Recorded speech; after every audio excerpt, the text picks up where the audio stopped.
Hi everybody, Ayres here. Welcome to another edition of The Attic. As you may know, it was an attic in Bremen, Germany, this one in fact, where IGEL got its start over 20 years ago. A whole host of tech companies got their start in humble beginnings. Facebook and Dell in dorm rooms, HP and Amazon got their start in garages, and at IGEL, it was in an attic. Today, we have a very exciting guest joining us, a luminary in the end-user compute space, somebody that you all know and love very much, Tyler Rohrer, otherwise known as T-Rex, the co-founder of Liquidware. Tyler has been called a serial entrepreneur, and he's helped create a number of very successful end-user compute companies, including Fotis, which he sold to VMware in 2008, and then he started a company called Liquidware, which many of you may know, and that's a very fast-growing end-user compute company that's still around today, very relevant in helping drive the desktop experience across both physical, virtual, and cloud-delivered desktops. Tyler is now calling this space the Adaptive Workspace Management Solution.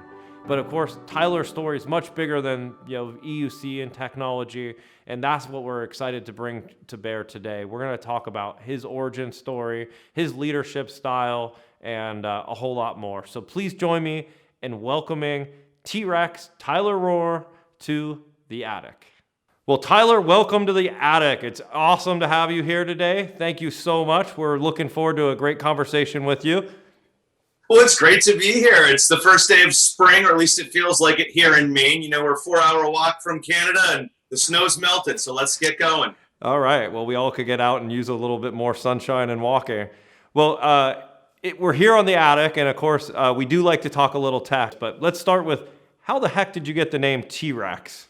Oh my gosh. Yeah, so this is often talked about but rarely documented, like most dinosaur sightings, right? So like all good nicknames, this one at least was given to me by my daughter, and that was given to me about 13 years ago now. And she was about 12 at the time, and it was about the time that 12-year-olds start asking for cell phones. So she said, "Dad." Oh, it's much earlier now, actually. It's like 5 or 6. I think you're right. I saw a memo come through on Twitter about that. So I said, "No, I've seen Dateline NBC. You can't get a cell phone. It's dangerous." She said, "You're so stingy. You're like a T-Rex." And of course, this was all over email because we didn't talk in those days, at least not too much. I said, "What does that mean?" She said, "Well, you're all mouth and your arms are too short to reach your wallet. You're stingy, Dad." And so from that time, I've never had to pick up a check. I guess I'm somewhat fearful, because of this nickname, T-Rex. No, it's been a great, moniker to hang around my neck. And if it helps people remember a short, bald guy, I'm all for it. That's awesome. Well, maybe she should go into marketing if she can brand her father. That's excellent. Neurosurgery. But marketing's her second choice. Well, so, what we love to do on this show is learn a little bit about your origin, like where did you grow up, and tell us a little bit about, your parents and your family. My father was in the Marine Corps down in Quantico, Virginia, and then went to business school. And his first job when he got his MBA from Wharton was to go work for 3M on the Velcro team. Of course, they didn't call it Velcro. They called it random headlock fasteners. And it was way up in sunny Minnesota. So I was born in Minneapolis, Minnesota, and it got a little bit cold that first winter. And so he picked up stakes and moved us out to Maine. So I'm born in Minnesota, raised in Maine, and really just been a seacoast guy at heart. I love the ocean. I love the mountains. We have four defined seasons, but what it really is 12 or 11 months of mud and then July. And so you still live in Maine to this day?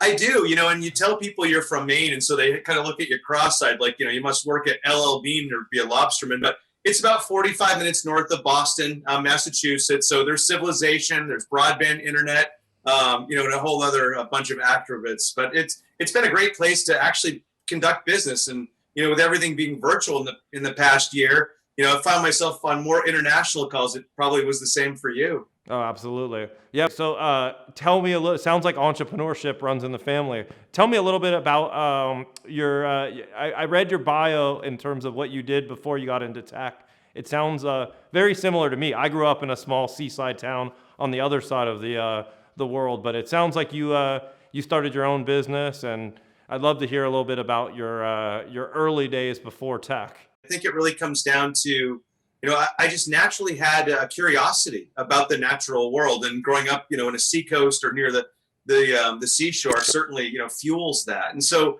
that natural curiosity kind of gave way to, well, what's possible, and what are the rules, and who makes up the rules, and if you get to make up your own rules, well, what would you make up? And so I think from a very early age, I had that kind of natural curiosity bred with kind of a natural obsession. So growing up, kind of going through what's missing in my daily life, and is there a way to solve that? There were some neat businesses that I started along the way, but it really wasn't until I got kind of into technology that you realize that's when, really good ideas meet capital and meet leverage, this lever that we all use called technology.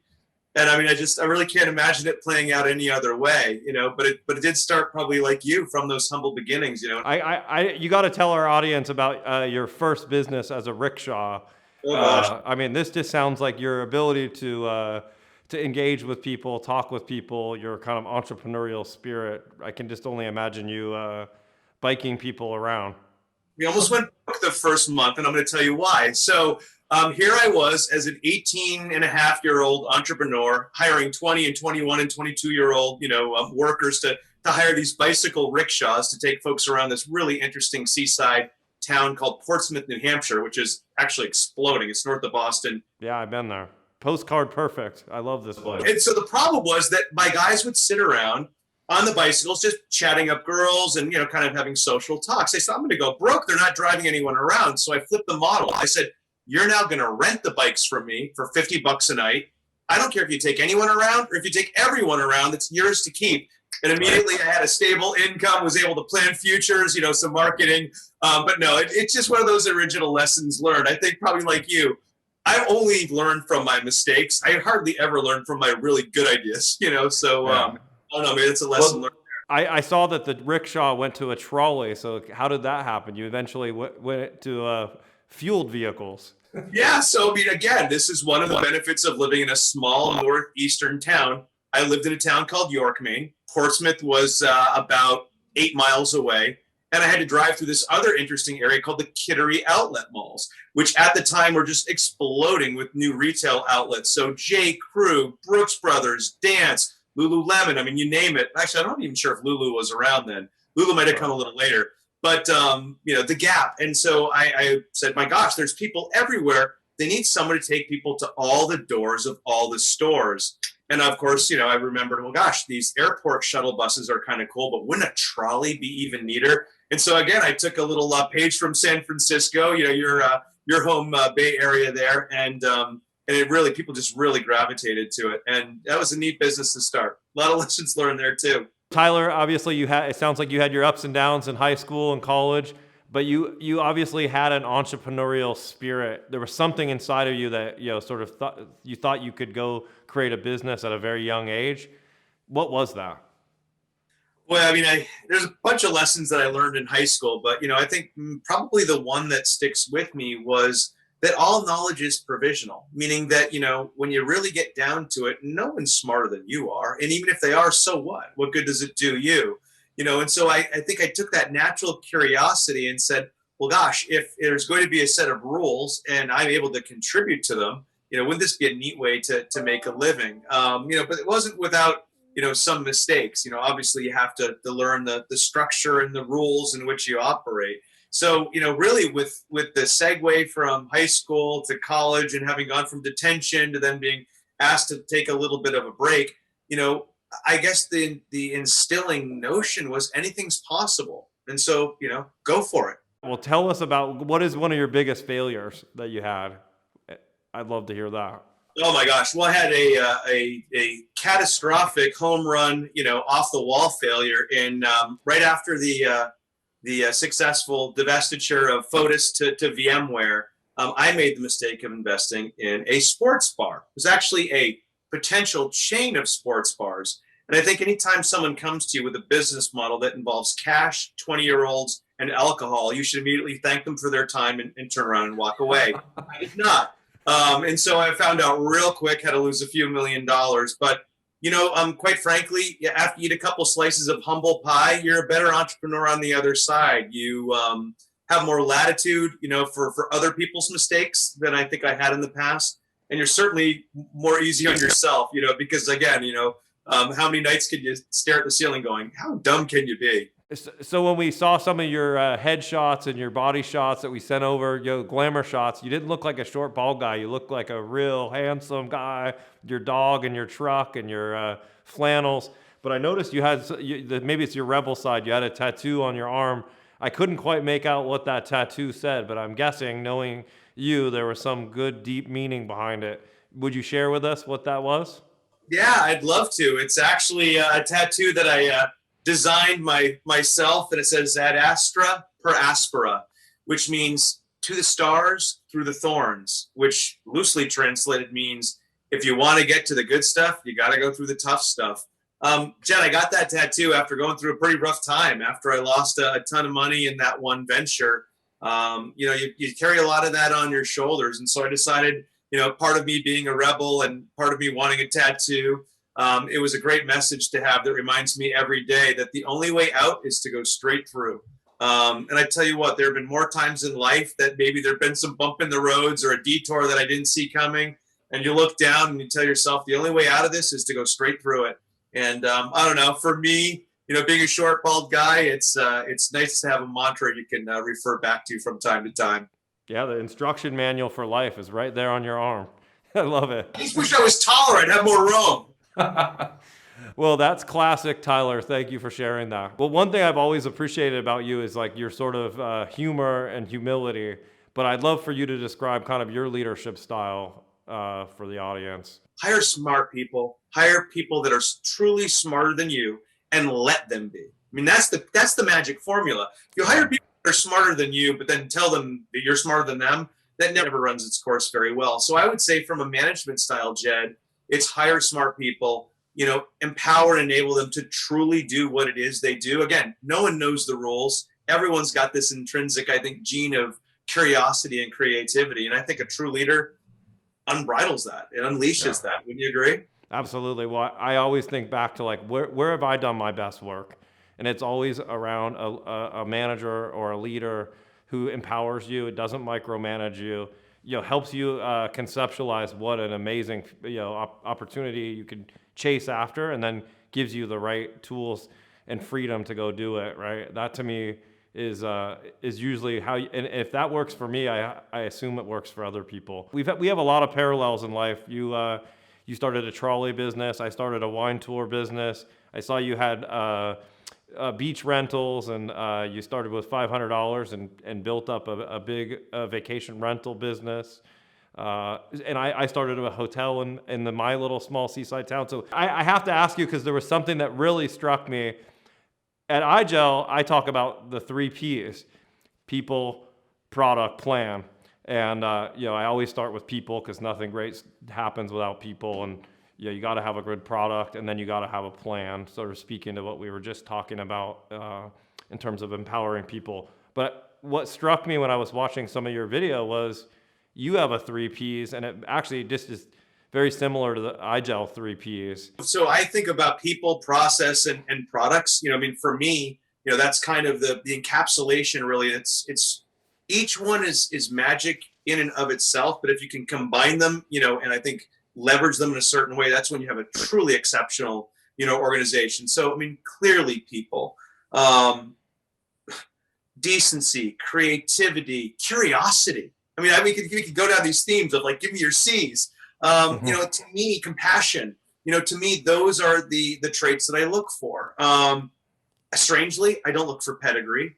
I don't look for resume, at least traditional sense. And I think in a strange way, it's the obligation of leaders like you or perhaps myself to use our intuition and to read that candidate, to read that person and say, okay, now how do they fit into the next P, which might be the process. I think every organization has a natural cadence, a natural heartbeat to it. And again, I think that people that fit into that cadence and that help drive that to, whatever the vision is of the organization or the social goal or whatever the organization's, mindset is or targets are. And then, of course, products. This is where it gets super fun. For me, when it's born out of customer feedback, it's almost hard to fail. If you're working with really cool people, solving big problems and using neat technology to do it, and then you're able to combine that with, a roadmap and direction from your customers and stakeholders, just add capital and stir. I wish it was that easy, but I think those are just some of the themes, Jed, some of the guardrails that I like to operate within. But I mean, you like everyone knows, sometimes you break your own rules, sometimes you drive a little faster or slower, and those are when you learn the lessons.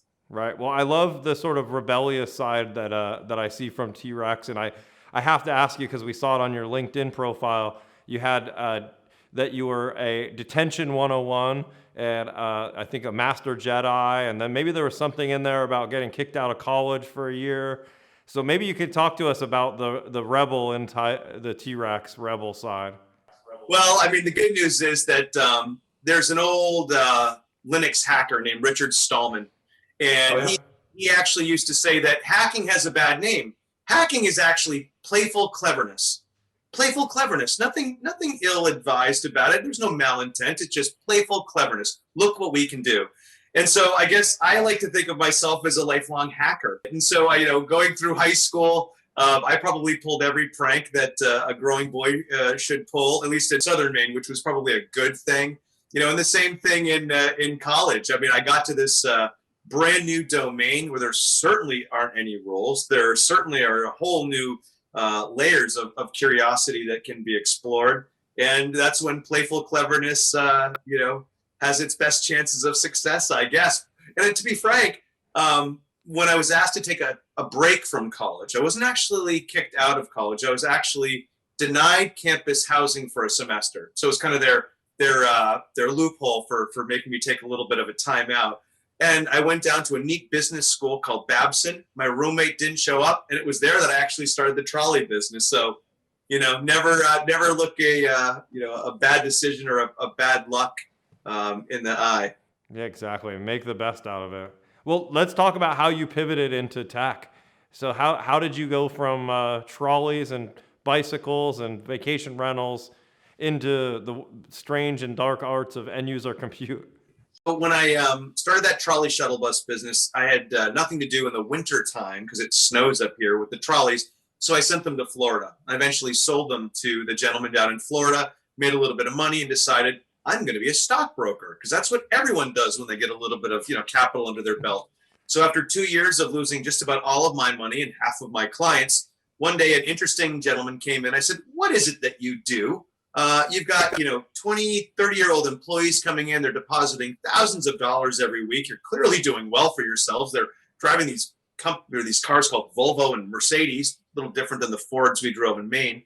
And he said, "Well, I own a computer reseller. You should come work for me." I said, "I couldn't sell used computers." He said, No. That's not what a reseller does." And he explained distribution and the channel and manufacturers and how they orchestrated these solutions and brought them, to customers. And I said, "All right, I'll try it." And so I left being a stockbroker and dove into, believe it or not, sales. So my first job in technology was sales. I remember my pitch. I had the same pitch every day, Jed. And what was that? I would like to hear this. I said, "Hello, Mr. and Mrs. So-and-so. My name is Tyler Rohrer. I'm calling from the company was called Green Pages. And the only promise I make is if you give me an opportunity to compete for your business, I'll try to earn it every day." And people used to call me the robot. But, eventually, after saying it enough times, people took a flyer and I ended up landing IBM Global Services as one of the largest customers. So this is another amazing parallel. I don't know if you knew this, but I started my career in the reseller space, also in sales and marketing. I think I did read that about the same time. I don't want to age. We're both in our late 20s or early 30s. That's great. So how did you end up from the Green Pages to starting Fotis? Because it was the time that it was orchestration and integration were the buzzwords of the day. And 2 or 3 peers came back from a trade show in California. They said, "We just met this couple, Diane Green and Mendel, and they've got this company called VMware, and there's 3 salespeople and 4 other employees, and no one knows how to use it. We're gonna teach the world how to use it. And it's gonna be great. You want to start a company?" And it was literally that simple. And I said, "Okay." And at the time, you brought up the rental business. I had some office space, a little bit of extra capital, and so I invested in that company. And They put me on the board. It was the first time being on a board. That was kind of cool. We ate pizza. I thought it was neat. We talked about tech. And that little company, Fotis, really went on to become one of the core integrators for virtualization, both VMware, Virtual Iron, Hyper-V when it first came out. And the company was about 75% of all of the professional services for both VMware and EMC, of course, after the acquisition. And they finally made an acquisition to acquire the company. So I went to work for a neat guy named Jerry Chen. He coined the term VDI. It was very interesting back in those days. So you eventually sold this company to VMware in 2008. I remember the dates right. Right, that's right. Yeah, it was a great transition, and was able to kind of jump in. And it was right at the time that VMware acquired Preparo, which later became View and Horizon, and the end user computing broker, and Thinstall, which is now ThinApp, which was really kind of the neat ancillary to Ep3 at the time. And so you were a big part of the desktop group in sort of several years that you were at VMware. I'm not sure if I was a big part. I was one of the first. So, I guess, tenure has its merits. But no, I went to work for a really interesting mentor, Jerry Chen. He's actually now at Greylock Partners, done some really interesting investments like Docker. And he was actually the one that coined the term VDI. So I remember getting there my first week. He's like, listen, we've got this new term. It's VDI, Virtual Desktop Infrastructure. What do you think? I just started. I said it was awesome. And you said, well, I bet you said this could be the year of VDI after that, right? VDI, 2008. This is it. But no, you and I have had fun over the millennia talking about what is it going to be the year of end user computing. And I have some thoughts on that as well. But no, it was an interesting time. The goal, Jed, was folks were so thrilled with the TCO and ROI of server virtualization, they wanted to see if desktop could deliver it as well. And so one of our original goals was trying to capture, what are we doing and what are we saving? What is it that we're actually delivering of high and sustainable and defensible value, out to the customer. So it was a neat time to be around. And, here we are, 12 years later, I'm still trying to deliver that. So Tyler, you were at VMware for a couple of years, and then you got the entrepreneurial bug again, and you started Liquidware. So help us understand, how did that happen? Well, I was out for about a year and a half, out on the prairie, telling the large stakeholders and partners and customers, how to run Windows on a hypervisor and connect to it with a remote display protocol. And everyone said the same thing, which is, it looks awesome on PowerPoint. How do we begin? So I kind of went back to the team and I said, listen, the technology is really enchanting. People get it. Stability wise, we've got some things to work on. They all want to talk about users in India and executives on airplanes. I'm having to tell them that's not what VDI is good for at the time. It's, LAN attached task workers. And we've got to have some tools to help them. They said, well, we're too busy building the tech. You go do it. So, it really was that simple. So with kind of the full support of my old team, I kind of made some phone calls, got together with Dave Benneman, who was the founder of Vision Core, and that had been successfully sold to Quest Software, which then became part of Dell. And I said, I think there's an opportunity to start a software company in end user computing.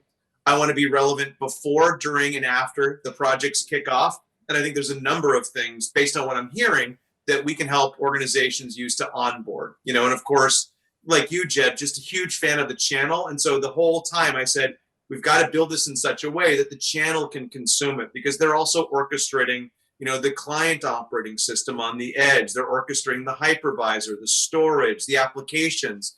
But yeah, that's really, in a nutshell, kind of what the first jumping off point was for Liquidware. Tyler, let's speak into the future. I know about a year ago, you and I did a great, podcast around COVID, and we all thought it was going to last maybe a few months. And here we are a year plus later.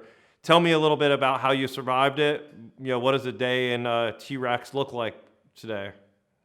Well, I'd say first and foremost, I think all of us in tech, or a number of us in technology, realize how truly fortunate we are. I've got neighbors who are dentists, who didn't see patients for the first 7 months, of COVID. And so I feel just incredibly fortunate that, at least for me, normal life changed, but it continued, at least without some of the financial pressures of other folks. I think that's another benefit of maybe being in technology, Jed. I think also being in remote computing or distributed computing, or whatever we want to call this domain that we find ourselves in, I think we were really fortunate in terms of our ability to pick up the technology and run with it. So solutions like Zoom, solutions like virtual drives, virtual presence, solutions, collaborative solutions like Teams.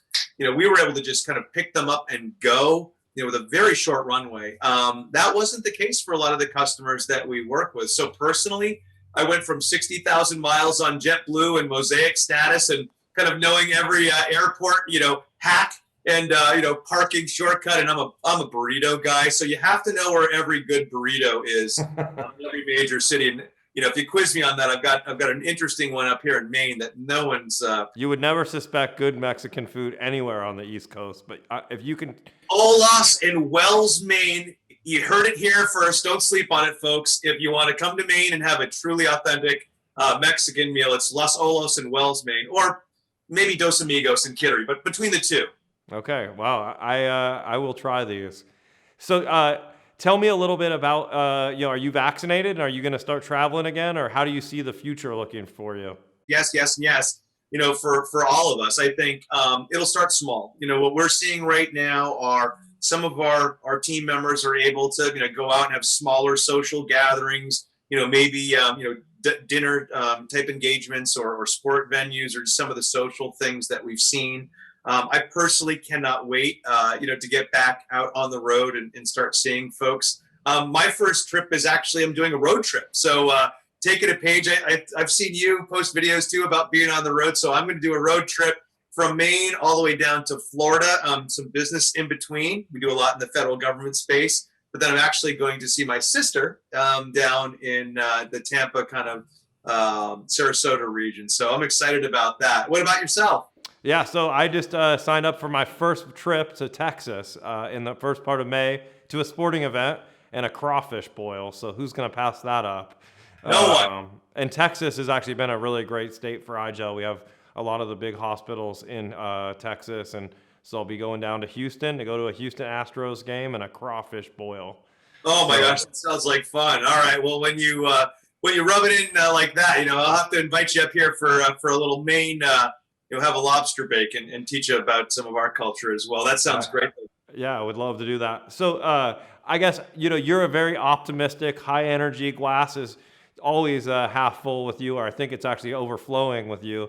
I like that about you. You have a very good energy. But tell me, what's your prediction for the pulling out of this and the great reset? Do you see us headed into the roaring 20s again, or what's your thinking there? I think from an industry perspective, Jed, what we saw, at least historically over the past year, was a flinch and then a fast follow.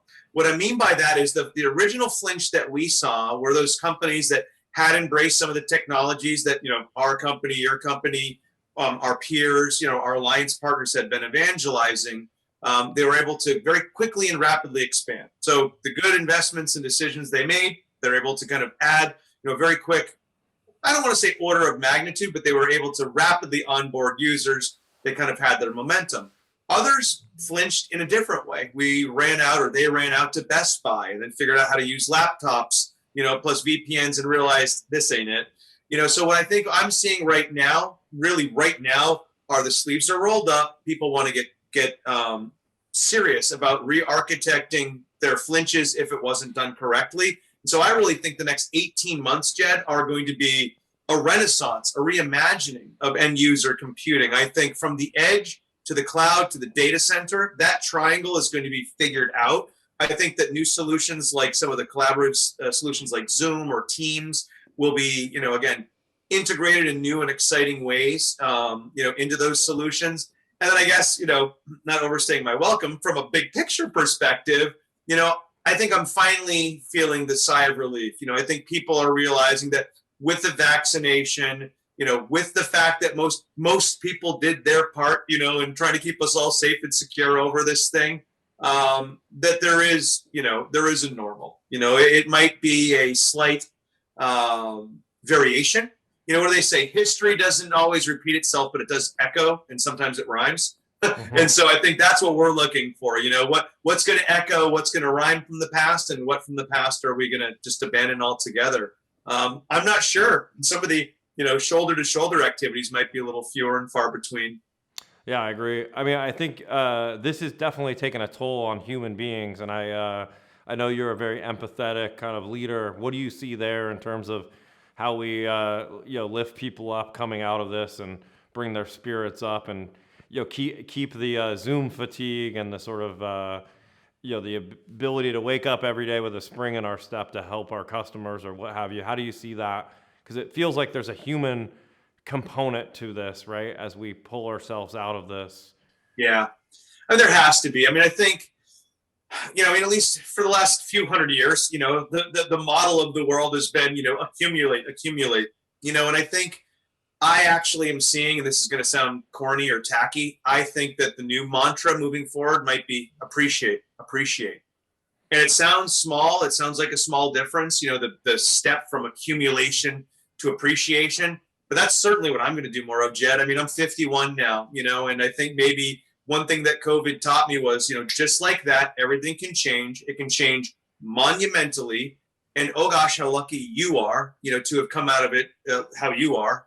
But others weren't so fortunate. So to me, I think that's the little shift in mentality. I'm going to be, trying at least as far as I can to appreciate more. I feel that too. Like people are just a little bit humbled, and a lot of things we took for granted, you're going to have a level of gratitude and appreciation for the simplest things, right? Like a good burrito while you're on the road. Yeah, So you let's get talk. out in California, so the next time I get an invite, I know a couple of places that I might have to go check out. Yeah, well, let's talk about the future. I mean, I know you wrote a blog about a year ago, or maybe a little over a year ago, that got a lot of coverage. That the year of VDI is actually spelled WVD, and I'd love to just sort of hear your thoughts on where is the industry going, and is COVID going to accelerate it, and where do you see the adoption of this technology scaling out to? Because as you pointed out in the beginning, the fun part of this stuff is when you see tens of thousands, or in the case of some of your customers, I know hundreds of thousands of seats, right? So to me, that as a leader, that's where I get excited when I can tell my kids, hey, they're using IGEL, 50, 100,000 seats of it. That's I called United the other day and was talking to the 1K line to make a reservation for my daughter to fly home. And I had to tell the guy the name of the address, right? And I said, Ayres at IGEL. And next thing I knew, he said, oh, IGEL. I'm typing your reservation in on an IGEL device. So, this was a great moment for me to see, oh, wow, this industry is taking off, right? And some of the name recognition of the dark, corners of this space, right? Companies like Liquidware or IGEL, I think are becoming more prominent. So, talk to me about the year of VDI. For me, it really did start with Microsoft and RDMI WVD as kind of the tectonic shift that really, kind of was the starting pistol. For me, it took Microsoft reimagining Windows and letting folks know that it was now completely fine to consume it in a new and reimagined way, and to really think about it as being cloud centric. But there was a second part to that, and it was actually something that I heard Steve Jobs say back in 1997. I have a memory like an elephant sometimes. My wife says a belly like one too, from time to time. But he said the future is this. It's rich and robust local processing combined with what he called network services, which you and I would today call cloud services. And I think that's exactly what you and I find ourselves in the business of. I think of IGEL as, that rich and robust tactile edge meeting the potential of cloud services. And so for me, the year of the desktop probably isn't so much a virtual machine running on a hypervisor with a remote display protocol only. It's now that really that mosaic of different solutions which have to come together to meet, what I think we'll all agree is going to be some type of a hybrid workplace moving forward. I mean, we've got the scar tissue to show for it over the last decade. As you pointed out, this technology wasn't easy in the early days. So, I think that's probably part of the scaling out and up of this is simplifying the onboarding, simplifying the consumption of it so that it's consumer easy, right? And I think that's really the next evolution here. cool quote, which was build it big so they can buy it small. I like that. You know what I'm saying? Right. So somehow the infrastructure needs to be there so that it can be consumed, in a more agile way by customers. So you're spot on. Yeah. So I guess I can't let you go without, at least letting us know what's exciting at Liquidware right now. What's getting you up with a spring in your step?